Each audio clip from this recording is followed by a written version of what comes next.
kasih Pak Sarwo Edi atas waktunya.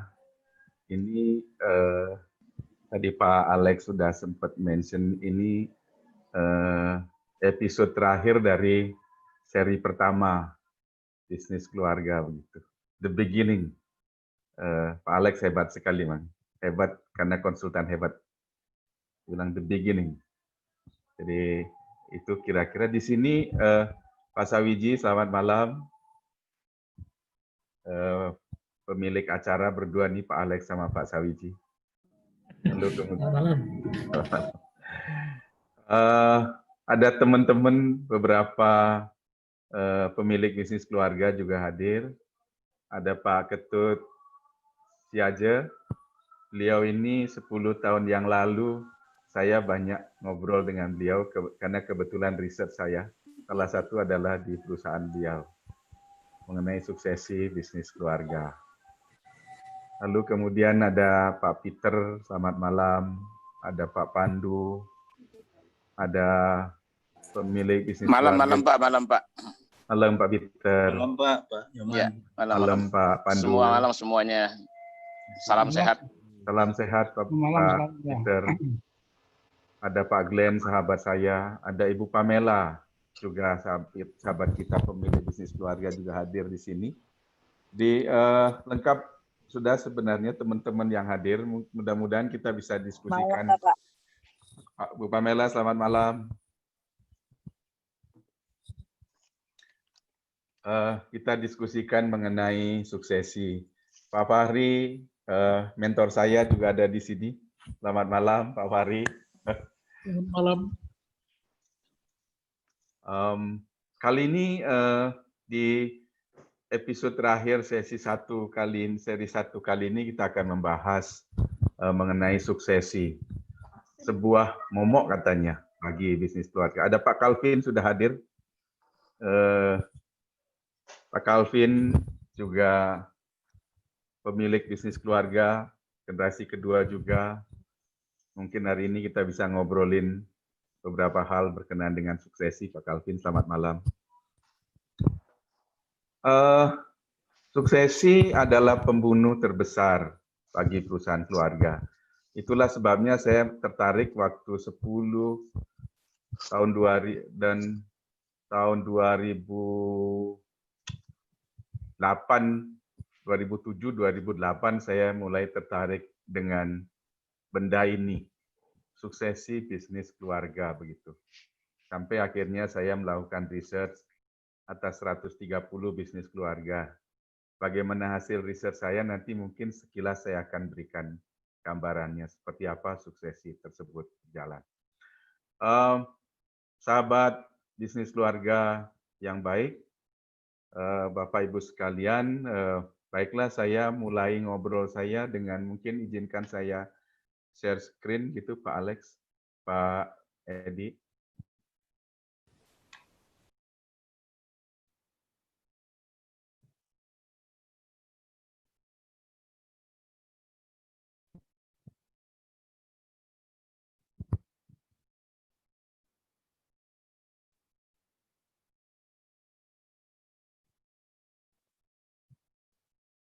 Baik, inilah ngobrolan kita malam ini rencananya mengenai managing succession, managing family business succession. Kenapa ini menjadi penting di dalam bisnis keluarga? Karena kegagalan dalam suksesi berarti gagal dalam memilih pimpinan ke depan dalam bisnis keluarga, katanya begitu. Dan kalau gagal dalam memilih pimpinan, maka perjalanannya akan menderita bisnis keluarga ini. Pembunuh terbesar dalam bisnis keluarga adalah suksesi. Baru kemudian konflik dan lain sebagainya. Kenapa suksesi itu penting dan kenapa banyak yang gagal? Kelihatannya sih simpel-simpel ya, suksesi bisnis keluarga itu ya bapaknya istirahat lalu dikasih ke anaknya dan lain sebagainya. Tetapi nggak sesimpel itu begitu. Suksesi merupakan sesuatu yang kompleks katanya. Bapak Ibu sekalian para pebisnis keluarga, sebelum kita membahas suksesi, bahwa di dalam bisnis keluarga itu kalau ingin continue gitu, long lasting, kalau ingin sustain from generation to generation dalam bisnis keluarga, tidak cukup dengan bisnis strategiknya yang bagus, tidak cukup dengan company-nya saja yang bagus, tetapi juga ada hal lain. Jadi ada tiga penyangga untuk succession, untuk continuity dari sebuah perusahaan keluarga. Penyangga yang pertama tentu bisnis itu sendiri. Bisnisnya mesti bagus. Bisnisnya mesti punya perencanaan yang bagus, dan lain sebagainya. Bisnisnya memiliki perencanaan yang bagus, berarti strategic plan-nya bagus, corporate governance-nya bagus. Itu syarat yang pertama. Karena ini adalah bisnis. Nah, ini dimensi dari bisnis. Lalu kemudian kita masuk ke dalam dimensi dari family. Family-nya juga mesti, keluarganya juga mesti sejahtera dong. Gitu. Karena bisnis dilahirkan oleh keluarga adalah timbal balik. Bisnis memberikan kesejahteraan bagi keluarga, keluarga juga memberikan dukungan kepada bisnis untuk bisa berjalan dengan baik. Kalau dua-duanya tidak saling mendukung, maka selesailah sudah. Bisnisnya selesai, keluarganya juga selesai, begitu. Nah, bicara mengenai keluarga, kita bicara mengenai pendidikan keluarga, investasi keluarga, kesehatan, insuran, pajak, wealth gitu, kesejahteraan, itu juga penting untuk dibicarakan di dalam oleh keluarga di dalam bisnis, karena ada kaitannya dengan bisnis. Bisnis juga harus menopang itu kesejahteraan dari keluarga. Karena kalau tidak, ya buat apa kita berbisnis kan begitu. Karena apapun intinya bahwa pertama kali bisnis didirikan oleh keluarga adalah untuk supaya keluarganya sejahtera. Nah, lalu kemudian masuk yang ke dimensi kaki yang ketiga adalah suksesi. Suksesi ini merupakan perpaduan antara urusan bisnis dengan urusan keluarga. Karena sebagian besar pimpinan dari bisnis keluarga adalah pemilik itu sendiri, adalah keluarga dari pemilik itu sendiri. Nah, baru kalau misalkan tidak ada dari anggota keluarga yang bersedia atau dan lain sebagainya, atau memenuhi syarat atau dan lain sebagainya, plan B-nya adalah leader dari non-keluarga. Nah, bicara mengenai suksesi dalam bisnis keluarga, maka kita bicara beberapa dimensi. Kita bicara mengenai dimensi suksesor. Suksesor itu adalah siapa yang akan menggantikan ayahnya atau ibunya, begitu. Lalu kita bicara mengenai dimensinya si ayah atau ibu, si pemimpin yang ada saat ini, predecessor, begitu. Lalu kita bicara mengenai succession process dan succession planning. Nah, ini ya dimensi yang harus ada. 3 dimensi ini harus bagus, begitu. Planningnya harus bagus, baru bisnis keluarga bisa sustain, bisa long lasting, bisa build to last for generation, kata Pak Alex kan gitu, Pak Alex ya. Kita membangun bisnis keluarga untuk bisa kita wariskan dari generasi ke generasi. Jadi ada 3 kaki yang sangat penting untuk supaya bisnis keluarga itu bisa langsung terus continuing begitu. Itu ini mengenai continuity plan dari sebuah bisnis keluarga. Baik, bicara mengenai suksesi, secara garis besar suksesi itu sebenarnya dibagi menjadi 2 planning. Direncanakan dan tidak direncanakan begitu aja. Lalu kemudian Fleming mengatakan itu ada evolutionary dan tidak dan revolutionary katanya. Tapi ini intinya adalah direncanakan atau tidak direncanakan. Suksesi yang direncanakan itu suksesi yang memang benar-benar didorong oleh kemauan untuk mengalihkan bisnis itu nantinya kepada generasi berikutnya, begitu. Lalu keputusannya juga diambil dengan pertimbangan dan proses yang cukup matang, begitu. Prosesnya juga nggak cepat, prosesnya juga ada proses yang mesti dilalui. seluruh stakeholder ikut berpartisipasi dan lain sebagainya. Pemilihan juga berdasarkan yang terbaik. Tapi nanti coba kita cerita benar nggak yang terbaik dan lain sebagainya. Seperti apa sih suksesi bisnis keluarga itu sebenarnya. Nah, lalu kemudian pihak luar melihat memang ini memang direncanakan begitu. Direncanakan, lalu kemudian memang sudah dipola dari awal seperti apa sampai akhirnya estafet kepemimpinan itu bisa dilakukan begitu, dilakukan dan sebagainya. Beda sekali dengan yang tidak direncanakan. Nah, ini sering kali terjadi sebenarnya di generasi pertama mau ke generasi kedua. Itu paling besar yang tidak terpikir merencanakan suksesi. Barangkali reasonnya adalah karena sibuk membesarkan bisnis dan lain sebagainya, sehingga tidak terpikir untuk mengalihkan dan membuat rencana dari jauh-jauh terhadap pengalihan kepada generasi berikutnya. Biasanya suksesi yang dipaksa gitu, suksesi yang dipaksa ya karena memang keadaan harus dilakukan pergantian, bisa jadi karena si orang tua atau si ayah meninggal, bisa jadi karena kecelakaan atau karena apa, tiba-tiba saja si pendahulunya tidak bisa mengendalikan perusahaan, maka harus diganti. Mau tidak mau. Keputusan dibuat sangat tidak menguntungkan karena tidak ada persiapan gitu. Jadi kalau diganti oleh ini juga nggak bagus, nggak ada penggantinya juga lebih tidak bagus begitu. Nah, lalu kemudian pengembangan terhadap suksesor juga tidak cukup dilakukan, bahwa si pengganti juga dibiarkan begitu saja tumbuh seperti alami lah begitu ya. Syukur-syukur dapat yang bagus, tapi kalau dapat yang kemudian nggak bagus atau tidak ada perencanaan yang baik juga ini. Lalu kemudian dipilihnya karena bisa jadi hanya karena dia paling tua, bisa jadi karena dia yang si A bersedia begitu.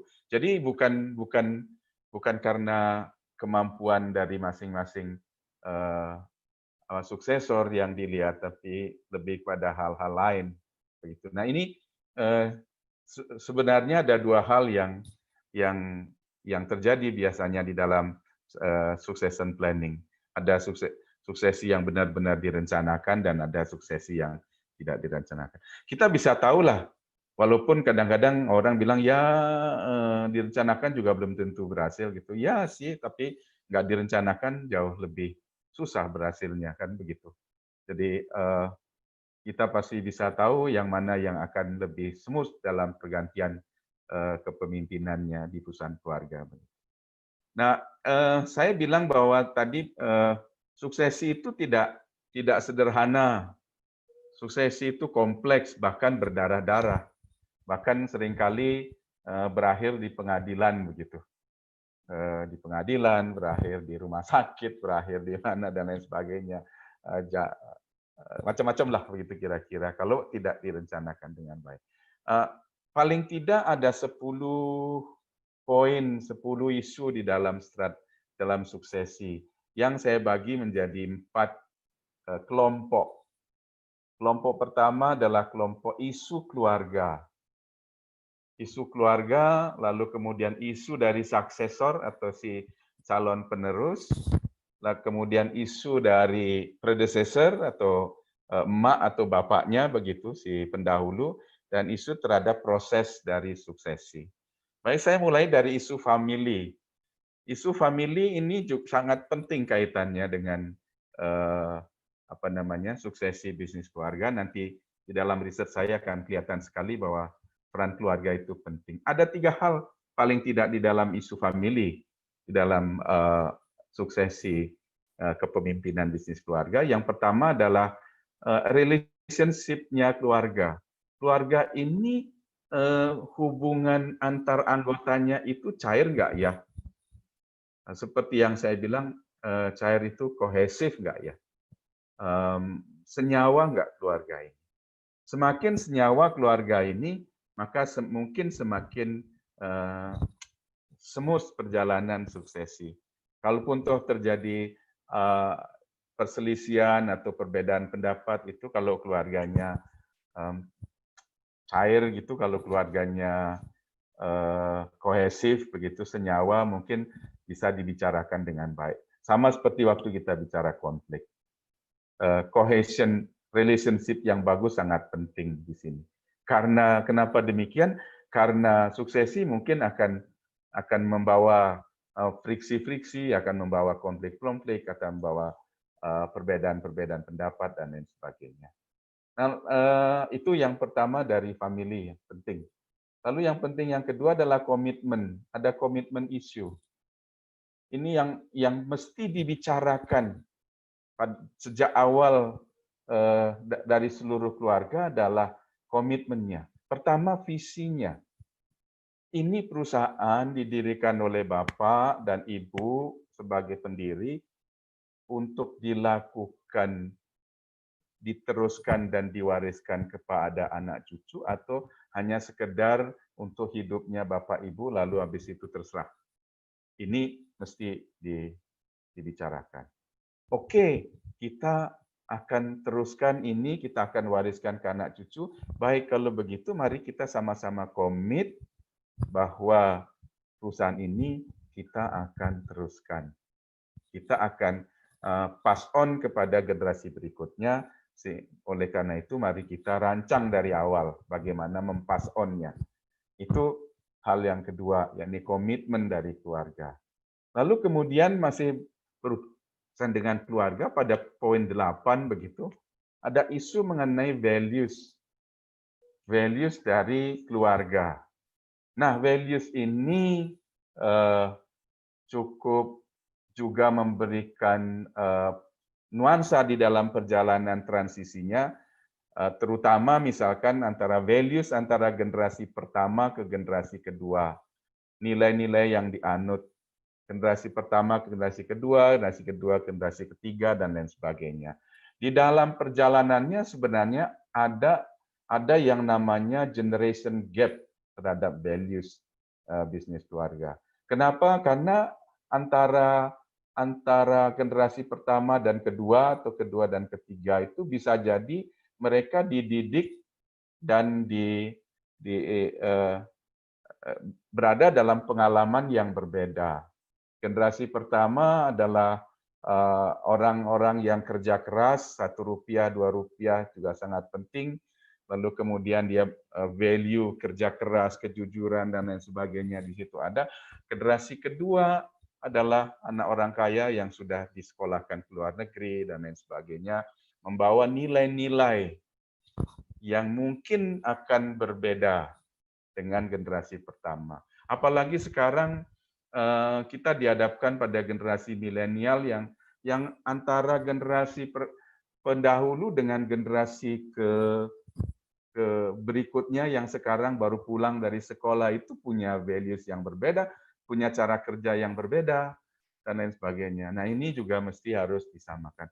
Itulah pentingnya, nanti kita akan cerita pentingnya antara bapak sama anak sering bertemu, sehingga bapaknya bisa mengkampen atau memberikan ide, values, atau memberikan nilai-nilai yang ingin ditularkan kepada generasi berikutnya, sehingga ada kesamaan values baik antara generasi 1 ke generasi 2 maupun sesama anggota keluarga. Begitu. Lalu kemudian itu mengenai urusan family atau urusan keluarga. Lalu kita masuk ke urusan berikutnya, kita bicara yang kuning ini adalah poin 3 dan poin 4 itu kita bicara mengenai suksesor. Kita isu mengenai orang yang akan diserahi tongkat kepemimpinan. Orang yang diserahi tongkat kepemimpinan yang pertama adalah apakah dia punya kapasitas begitu. Apakah dia punya kapabilitas untuk memimpin. Nah, kalau kita ingat pada pertemuan kita minggu lalu, bahwa ada satu hal yang sangat penting pada saat keluarga itu baru mulai anak-anaknya mulai tumbuh, di sana sangat dibutuhkan adanya family leadership program. Program kepemimpinan keluarga, artinya menumbuhkan para calon-calon suksesor ini menjadi para pemimpin begitu, sehingga kapabilitasnya bisa kita andalkan untuk memimpin perusahaan. Selain kita berikan pendidikan mereka di luar begitu dengan tingkat pendidikan cukup bagus tentunya. Lalu kemudian hal yang penting lagi di dalam itu adalah dia memang memiliki kapabilitas, dia memiliki kemampuan, dia memiliki pengalaman dan lain sebagainya. Tapi pertanyaannya apakah anak ini mau balik ke perusahaan keluarganya begitu. Nanti di dalam riset saya akan ceritakan suatu anomali dalam hal ini. Dia orang pintar tapi nggak mau balik ya susah kan. Jadi percuma juga gitu. Kadang-kadang ya tinggal ibu bapaknya berpikir, aduh kita sekolahin jauh-jauh, dia udah pinter, kita harapin dia bisa gantiin saya begitu. Nggak taunya dia nggak mau. Dia lebih suka jadi pendeta, dia lebih suka jadi penyanyi akhirnya, dia lebih suka jadi pemain sepak bola, atau dia lebih suka untuk berkarir di sana yang lebih besar begitu. Nah ini dilema dari suksesor yang memiliki kapabilitas yang tinggi. Itu urusan mengenai suksesor atau apa namanya calon pengganti begitu. Nah lalu kemudian isu berikutnya adalah isu mengenai bapaknya. Yang pertama adalah willingness dari generasi pendahulu nih, predecessor-nya, untuk menyerahkan tongkat kepemimpinannya. Kadang-kadang ya, terutama di generasi 1 ke generasi 2, karena ini merasa itu adalah bisnis yang mereka besarkan dari awal, ada beberapa faktor yang membuat dia menyerahkan tongkat kepemimpinannya itu agak ragu-ragu kepada anak-anaknya, lalu dia masih tetap bisa berkuasa, lalu kemudian dia tetap bilang selama aku hidup ya akulah yang pimpin perusahaan ini, sampai akhirnya mereka generasi pendahulunya tidak bisa melanjutkan, maka lupa untuk memberikan kepada anaknya atau penerusnya. Sementara anak-anaknya berpikir, loh, saya kelihatannya sudah siap, tapi kenapa nggak dikasih-kasih gitu? Kenapa Bapak terus jadi CEO, bahkan semua perintah ada di beliau dan lain sebagainya. Nah ini seperti yang saya dulu katakan, ada sindrom Pangeran Charles, ada sindrom di mana Pangeran Charles-nya sudah semakin tua, tapi Queen Elizabeth belum juga pass on dari estafet kepemimpinannya. Ada banyak isu dalam hal ini. Mungkin satu saat kita bisa klarifikasi satu persatu. Lalu kemudian ada masalah juga mengenai father and son relationship issue. Father and son atau hubungan ibu dengan anak, atau hubungan bapak dengan anak yang tidak cocok seringkali. Ada juga kasus itu di mana bapaknya tidak percaya pada anaknya apakah bisa meneruskan perusahaan ini, terus gaya kepemimpinannya kok berbeda, cara bermainnya kok berbeda, sehingga apa namanya, orang bilang ciong begitu antara bapak sama anak, sehingga itu juga menjadi isu penghambat di dalam perjalanan suksesi. Nah itu isu yang ketiga. Lalu isu yang keempat adalah prosesnya. Apakah succession prosesnya bagus? Bagaimana anak mulai masuk ke dalam perusahaan sampai dia berhasil menjadi pimpinan, itu prosesnya seperti apa? Apakah dia diperkenalkan? Bagaimana si bapak dan anggota perusahaan memperkenalkan apa namanya suksesor ini kepada stakeholder yang lain dan lain sebagainya? Apakah stakeholder yang lain juga support terhadap pergantian pimpinan tersebut? Karena seringkali karena sudah terbiasa dengan bapaknya, begitu dihandle oleh anaknya, ada sesuatu yang lain begitu. Nah, itu dua isu, dan isu terakhir di dalam nomor 9 ini di dalam succession plan adalah contingency plan issue. Contingency plan issue adalah seandainya, kata seandainya. Seandainya ini bagaimana, seandainya ini bagaimana, seandainya ini bagaimana. Sama dengan waktu dulu saya sempat saya bilang waktu saya ketemu Andreas Faber-Castell, pemilik Faber-Castell, saya bertanya kepada Andreas, kalau seandainya Anton ya, saat ini sebagai CEO waktu itu, sebelum Anton meninggal di Jerman, pemilik dan CEO Faber-Castell, kalau seandainya Anton meninggal, kira-kira siapa yang ganti, saya bilang gitu. Waktu itu sempat saya berdiskusi dengan Andreas Faber-Castell, adik dari Anton. Lalu Andreas bilang, kami sedang melakukan coaching, mentoring terhadap anaknya Anton. Oke, artinya suksesornya udah jelas nih, anak laki-laki dari Anton Faber-Castell. Lalu saya tanya lagi, bagaimana kalau seandainya anaknya Anton dengan alasan apapun, bisa jadi alasan tidak mau atau dan lain sebagainya, atau kecelakaan, atau tidak mau dan atau mungkin tidak bisa menjadi pengganti setelah Anton, siapa yang akan mengganti? Saya tanya begitu. Lalu dia bilang, mungkin saja mudah-mudahan anak saya bersedia. Dan saya rasa anak saya juga mungkin siap ya, katanya gitu. Tapi bersedia apa enggak, saya juga nggak tahu karena anak saya sekarang punya bisnis sendiri. Oke, seandainya nanti anaknya Anton nggak bisa, anaknya Andreas nggak bisa, siapa yang akan menggantikan sebagai pimpinan bisnis keluarga ini?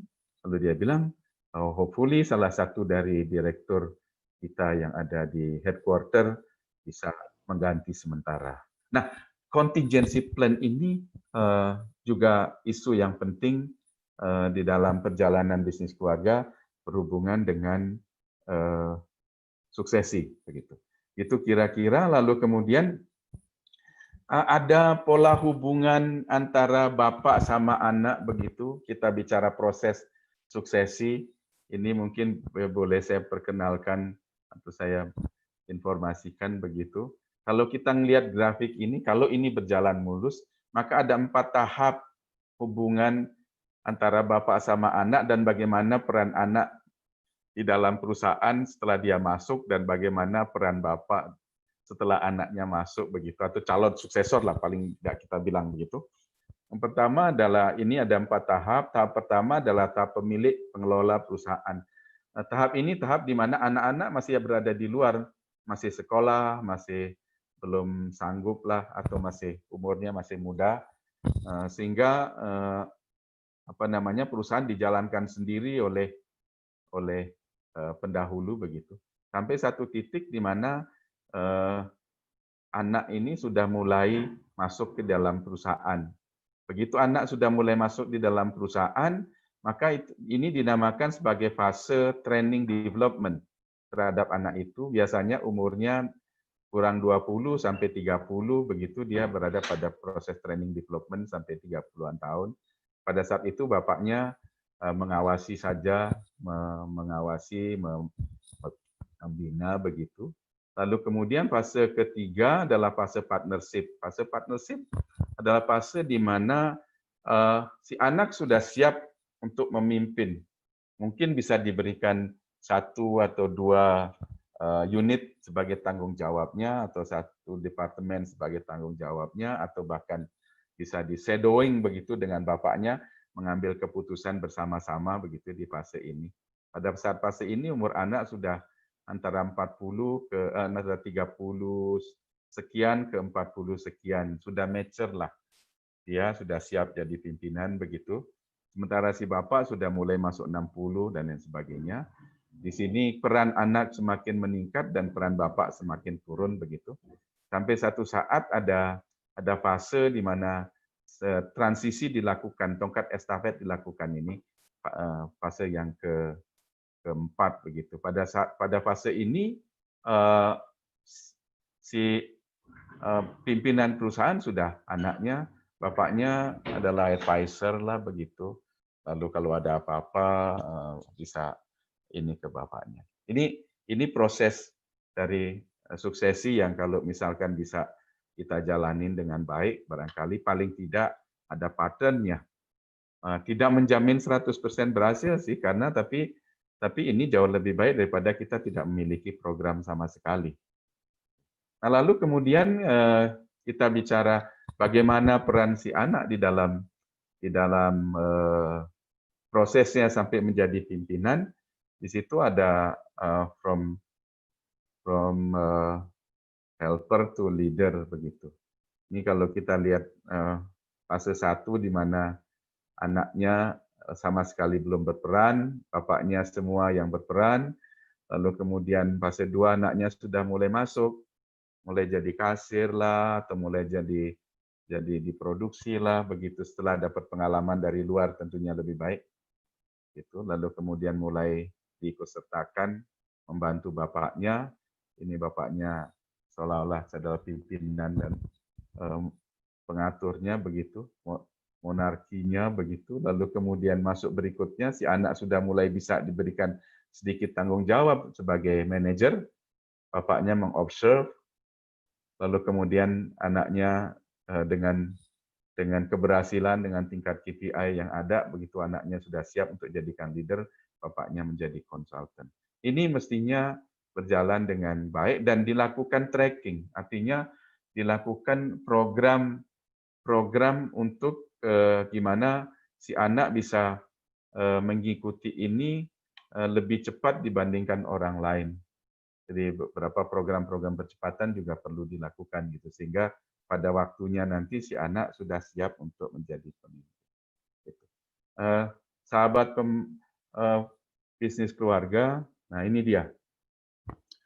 Tahun 2007 sampai 2010 saya melakukan penelitian nih. Mungkin saya bisa berbagi sedikit hasil penelitian saya terhadap suksesi bisnis keluarga. Saya lakukan di Provinsi Bali. Pada saat itulah saya ketemu dengan Pak Ketut, kita bisa ngobrol-ngobrol dengan Pak Ketut Dharma Siaja. Saya mendapatkan banyak insight bagaimana di tempat beliau suksesi dilakukan. 100 responden dari 130 responden dari 130 bisnis keluarga di Bali dari berbagai industri dengan berbagai skala. Jadi ada yang skalanya kecil juga, arshop yang kecil, hotel sampai ke hotel-hotel yang besar, restoran dan lain sebagainya menjadi milik yang dimiliki oleh keluarga. Nah inilah gambarannya, kompleks sih.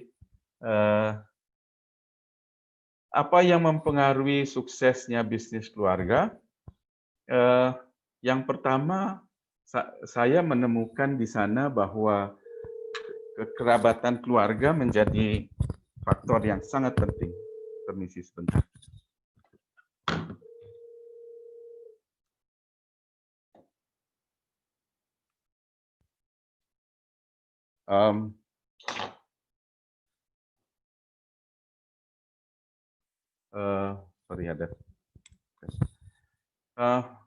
Dua hal yang mengawali yang menjadi menurut saya penting seperti yang saya bilang tadi adalah pertama, kekerabatan keluarga.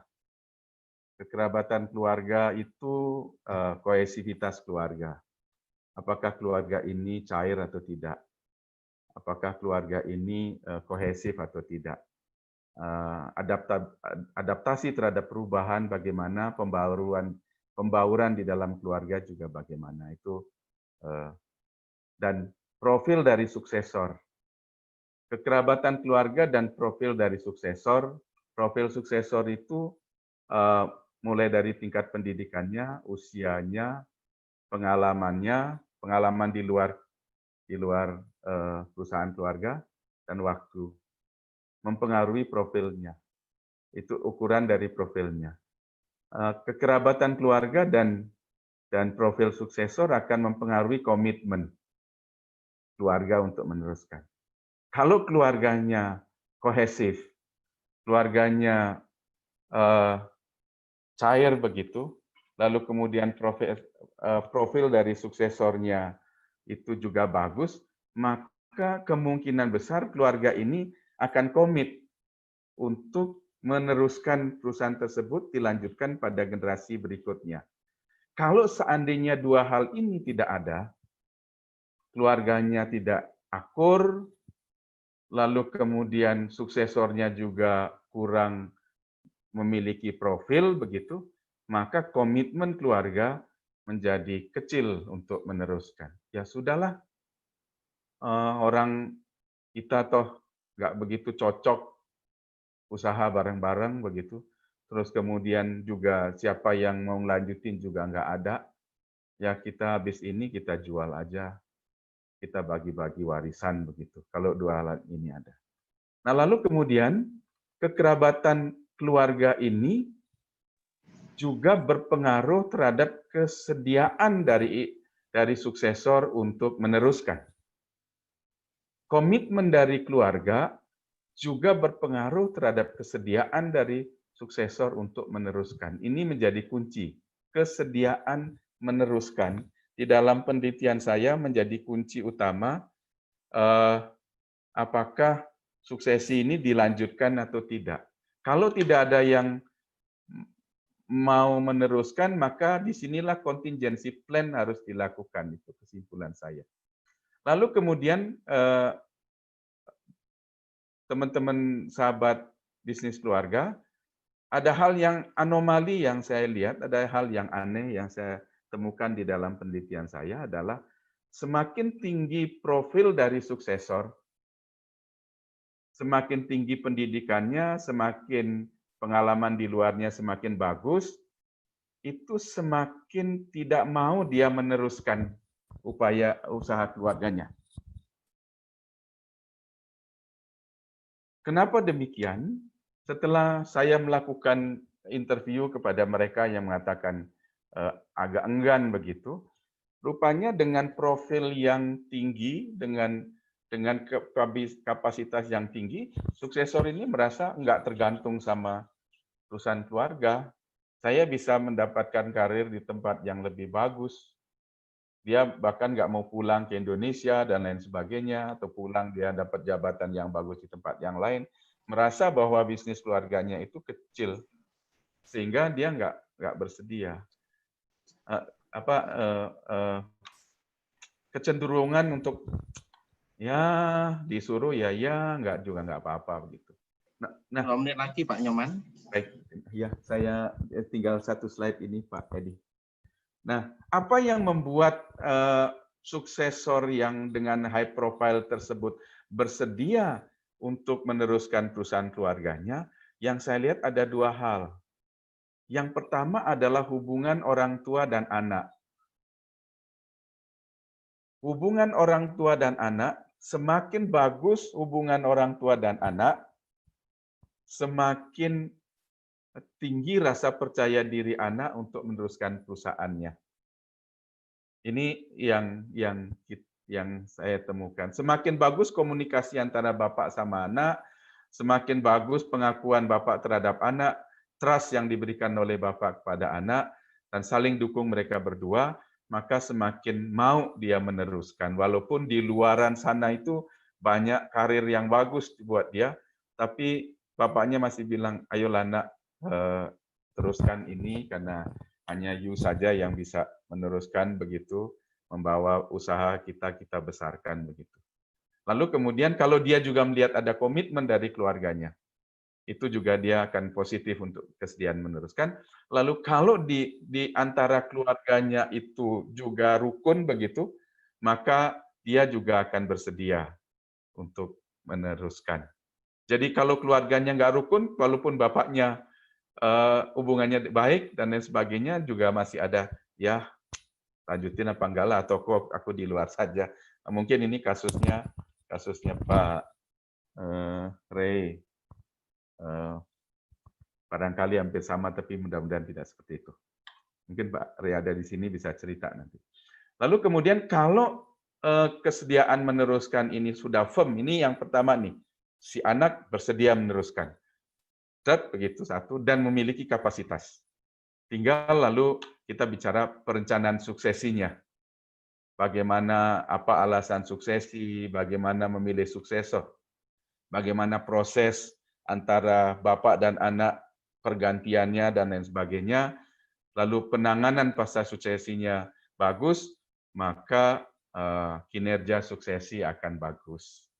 Akan bagus. Nah ini apa ukuran dari kinerja proses suksesi bagus adalah pertama kinerja perusahaan bertambah bagus, lalu kemudian daya tahan perusahaan bertambah tinggi, lalu stakeholder semuanya puas.